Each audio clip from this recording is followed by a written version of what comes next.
Pa, Oh, saan naman pod? ana si mama pa, uban ko ta pa, magpatuli na ko pa. Saan naman day kang graduha de? Grade 3 naman ko sunod.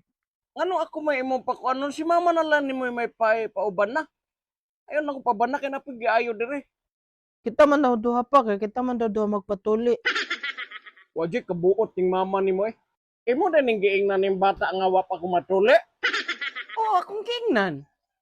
Wajik kay kabuot ng bayhana ni oy. Yan, maulaw pa man kang, imo haraman ng anak. Karon ako ni mo ipatuli nga tiguang nakaayo ta din ani madutan og gunting. Dili, sinso mo na gamit anang imuha? Nanam ko, ikontak man akong doktor. Amo na imong edad. Mutog, nagdala sila chinso.